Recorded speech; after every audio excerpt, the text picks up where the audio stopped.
I'm Jacques. I'm from Ramp.network. Today we're going to be talking about blockchain gaming and why it is the fastest growing industry in crypto.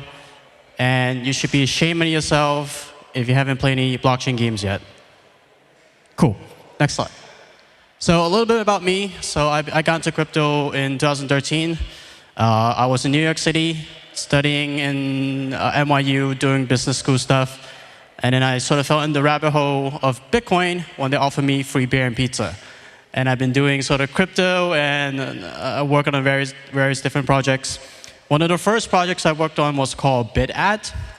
And that was sort of like helping artists get into the Bitcoin space because it was quite hard. Either you have to trust a shady exchange or you sort of have to buy from someone on the street, which is also kind of shady. So what I did was create a platform where Bitcoin companies could sort of pay artists in Bitcoin for their artworks. And we had an escrow system. We published the image online. So I actually built sort of like a proto NFT thing that was on Bitcoin. So that was in 2013. And then I worked on a project called Discussions.app. Discussions.app is a on-chain, uncensorable social media platform. And we were sort of taking a concept of sort of rewarding content and rewarding content creators and then broadening that to that infrastructure and that system to sort of every token under the sun imaginable. And then just lately, I joined Ramp.network as their business developer, business development. And I specialize in sort of emerging industries, emerging sectors in blockchain and cryptocurrency. So that's where I am today, and that's what I'm doing. Oh, that skipped a few slides way too fast. So, yeah, Ramp. So we are the biggest project you don't know. We are behind some of the biggest projects in this space, and one of those projects is Axie Infinity. So we are the default on-ramp for Axie Infinity. They have grown dramatically from just a few thousand users when we first started to working with them to now over 2 million daily active users. So Axie Infinity is the biggest blockchain project in this space right now, and we're making sure every single one of their users could get on the platform seamlessly, cheaply, and easily. We also work with other NFT marketplaces, the other big one being SoRare. So SoRare just did like a $300 million round, and they got invested by SoftBank. They're doing great. We have a collaboration with them, again, way before they really took off. And again, what they do is soccer NFT collectibles. So it's sort of my job to sort of look at different industries and try to spot where the growth potential is coming from and try to reach out to those projects and work with them, provide them with a fiat on-ramp before they really take off. So I'm sort of like digging for the gems in the thousands and thousands of cryptocurrency projects.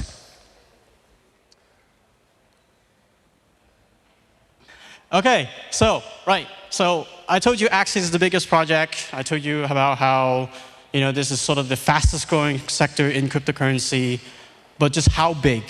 And before we sort of delve into blockchain gaming and crypto gaming in general, I want to sort of take a look at the traditional gaming industry. So this is sort of like the industry blockchain gaming is looking to disrupt. So just for some data points, the estimated blockchain industry is somewhere around, the estimated gaming industry is somewhere around $336 billion with a B. That's a massive amount of money. And of that $336 billion, about $176 billion of that is locked up in intellectual properties, is locked up in content. And this is like sort of the addressable market of the gaming sector. So this is the area where blockchain gaming could come in and take a slice of the pie. So that's sort of like the potential industry that we're looking at, $176 billion.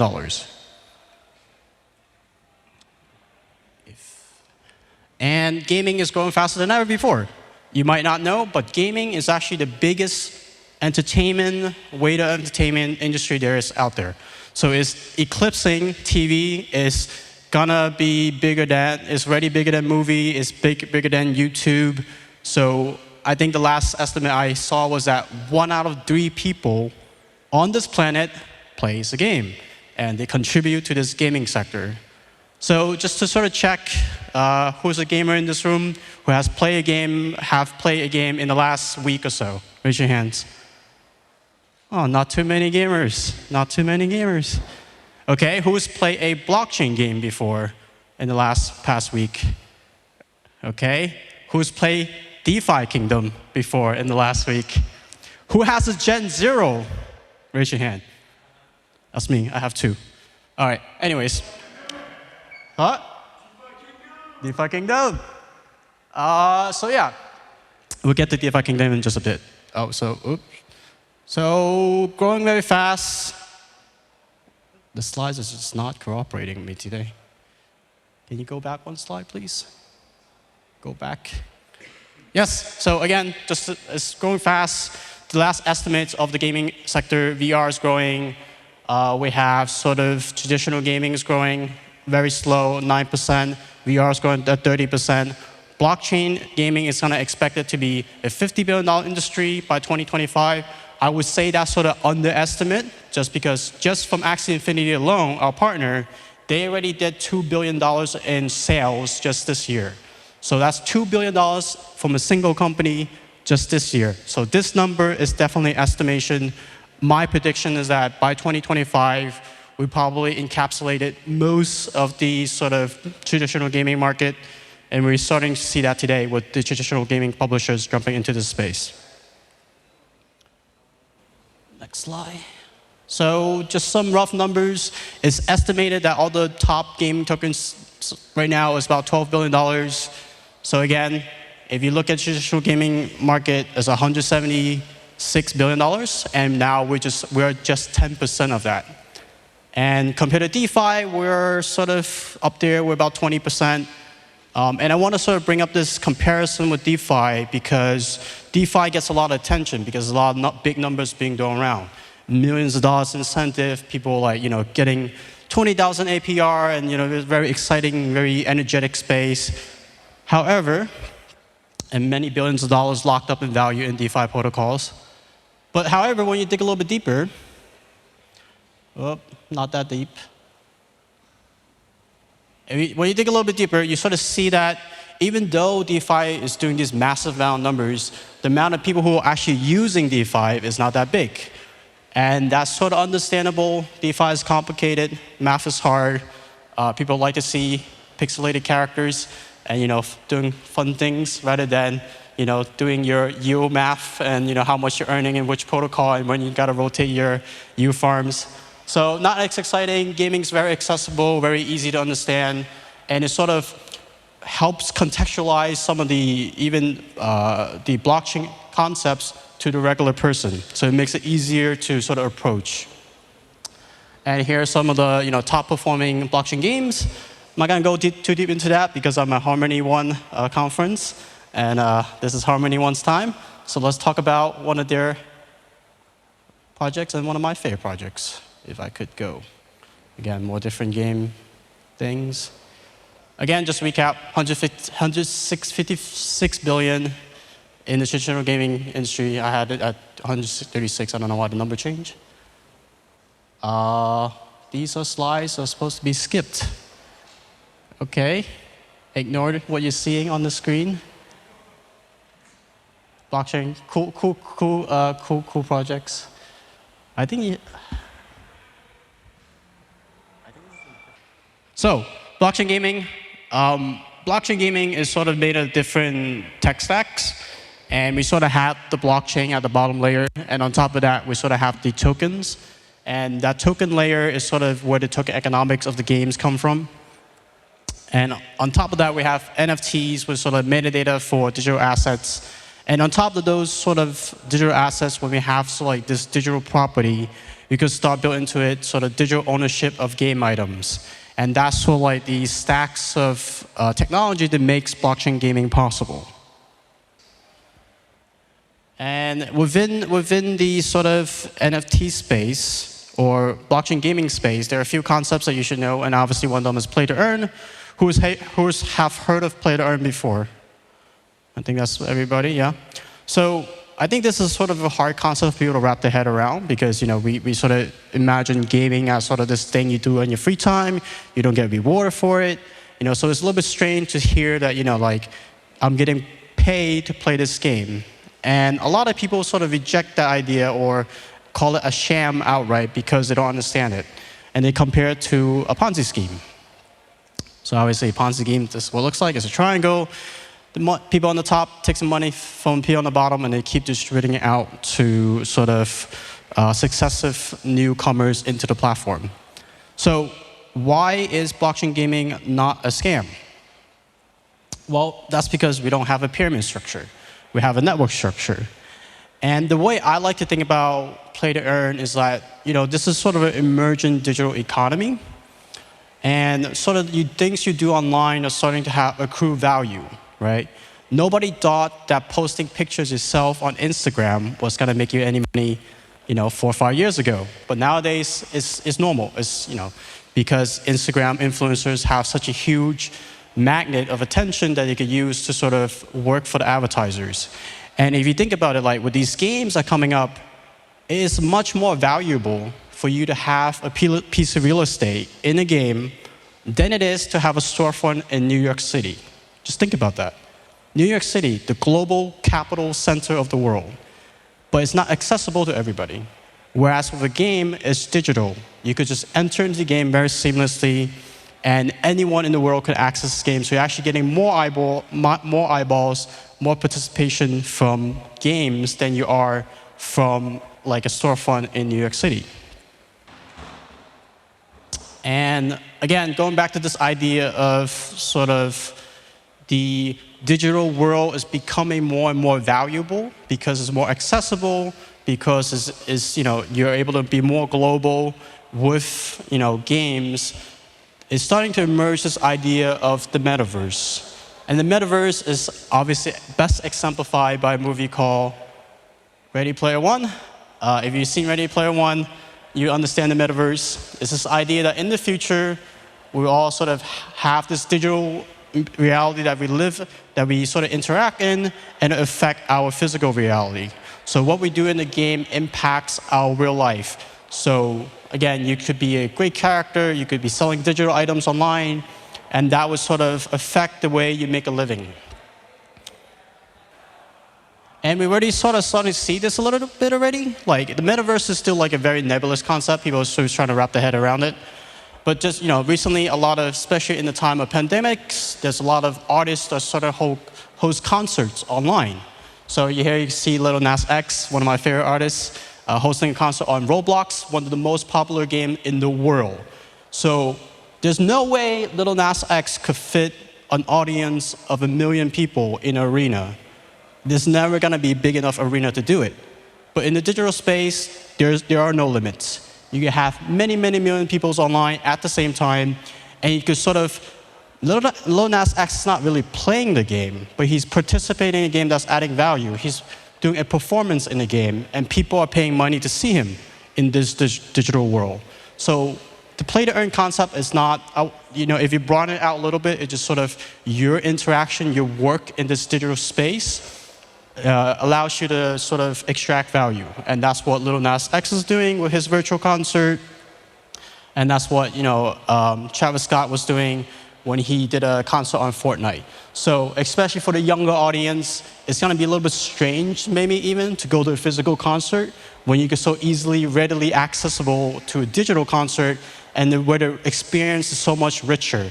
Because, you're never going to see a 20-foot Travis Scott dancing on any arena that you could book, right? This is just sort of a much richer digital experience that we can have with sort of the malleable bytes that we have on the internet and on the web.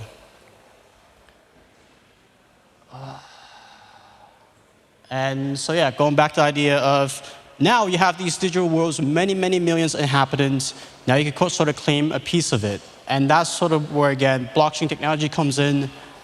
Tokenization, blockchain, Bitcoin allows you to sort of secure these digital property rights that wasn't possible before, because you could change the database, whoever controlled the database, control sort of the exchange of value, and you couldn't really call anything you really own. But with tokens, you could create your digital property. With NFTs, you could create your digital item, and these are digital items that you actually own. And again, what's happening now is in a lot of games, they're doing digital real estate sales. So you could buy a piece of land in, let's say, Decentraland, and you're able to sort of set up shop in this digital world that millions of people are going to log into every day, and they're going to interact with, and they're going to live part of their life in this digital space. And now you have a storefront that's going to be more accessible, more global, and more profitable than a storefront in New York City. But there are a lot of challenges to getting to Ready Player One. And they're not all solved, just like how there are a lot of challenges in blockchain with scaling, with user experience, with sort of acceptance of just people able to shift their mental model to this new digital reality. There's a lot of work to be done on the sort of blockchain gaming space. One of them is onboarding. So this is what we do best. We at Ramp dedicated our entire company to making blockchain gaming and blockchain in general very accessible. So before sort of Axie Infinity worked with us, they had their own sidechain that they needed to bridge people on. So you had the situation where newcomers, people who are attracted to buy the game, have to sort of jump through these very convoluted hoops. They have to go to exchange, buy the ETH, bridge the ETH into their Ronin sidechain, and then from the Ronin sidechain, they have to sort of purchase a character. So that, we did like an analysis that took about 2 hours for that step to sort of, from first landing onto the website of the game to actually start playing. With our help, we sort of reduced that down to just 12 minutes. It sounds like a lot, and it is a lot, and we're working to reduce it. So this is one of the high friction points in the blockchain gaming space. It's just not that easy to get into, especially if you're sort of a newcomer into this space and you're sort of introduced to blockchain via blockchain gaming. And that's sort of a lot what we see, like in countries like the Philippines, in countries like Vietnam. A lot of these regions are where blockchain gaming is most active, and these people are sort of interacting with blockchain technology for the very first time. So there's a very high friction, and this is what we're doing as a company to bring that friction and make it very easy to get into the game.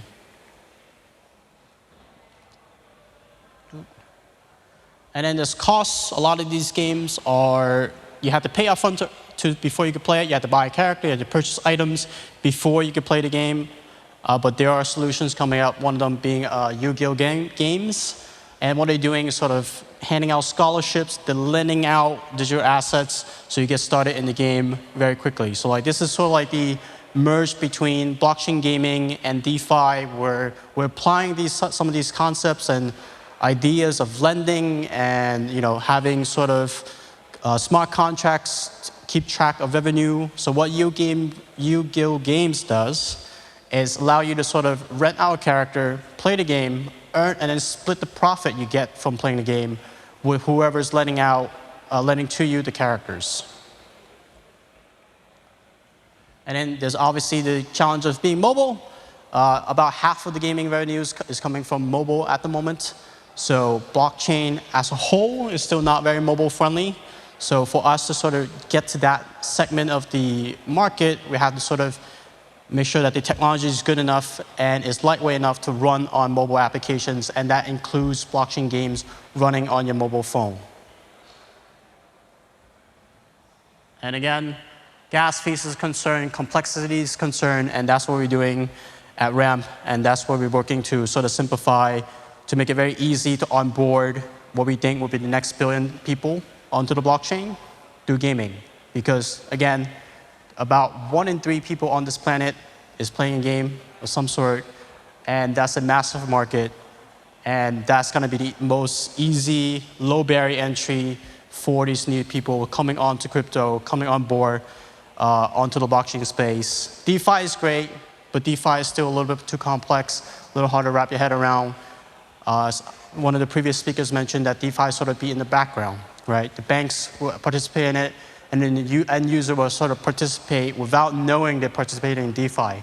Whereas gaming is going to be this very front-facing application that users are going to be interacting with. They might not know they're interacting with a blockchain game, but they know they can own an asset, they know they can trade an asset, they know they can set up shop in a video game to sell digital t-shirts, for example. And what's coming soon is not my notes. That's not the notes. One more back, please. Yes. Yes, DeFi Kingdom. We finally got to DeFi Kingdom. So DeFi Kingdom, one of the most popular games on Harmony, it's actually like a gamified DEX. So this is actually what I use. I do workshops for my company all the time. We're hiring a lot of people. If you're looking at a job, hit me up. A lot of times, not all of these people are very well versed into crypto. And this is one of the workshops I hosted for the company where we play this game called DeFi Kingdom. You go into a garden, you could yield farm your tokens, you could go into the bank, you deposit into the bank, and then you sort of have your hero NFTs. This is my hero somewhere. Please.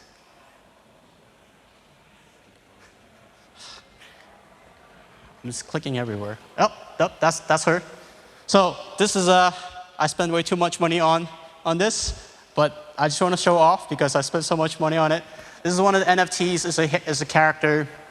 Similar to Axie Infinity, you need a character to participate in this game. And when you have this character, you can engage in different quests and mini games and do these mini games. You sort of contribute to the economy. You could get raw material, craft items, and then you can sell those items in an open market with other players. Again, this is not issued by a centralized game development company that could just take away the asset anytime. This is digital asset you create on your own, and you can trade with each other. And I think that's the most important part. But like blockchain gaming might only be $2 billion right now. And even though traditional gaming is $136 billion, traditional gaming hasn't been able to explore that market economy that we're sort of in DeFi, we're exploring right now. DeFi is $56 billion with about, I don't know, 100, 120, 150 billion locked up. If you compare that number, traditional banking, that's like some of the protocols are managing more than the traditional banks. And that sort of doesn't make sense because you have so few users. But the thing is, blockchain intrinsically adds another layer, a trust layer to open finance and open accessible finance that traditional finance does not have that characteristic. And it's doing the same thing to blockchain gaming, where it's adding this intrinsic digital property, tradable market economy to blockchain games, to games that traditional game just cannot do. So that's DeFi Kingdom. Again, more DeFi cross games gonna come. It's not so much DeFi versus gaming. Gaming is gonna get the audience in the door, and then they're gonna want to do something with the game currencies. They're gonna want to cash out. They want to take out loans.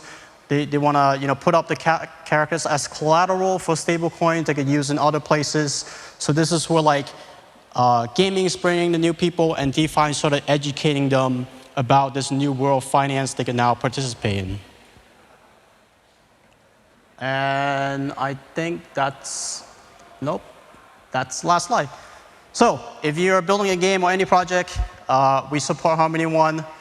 Come talk to me. If you're interested about block gaming, you want to talk more about digital assets, come to me. And if you are working on a project and you need a fiat on-ramp, hit us up. Thank you. Awesome. Thank you.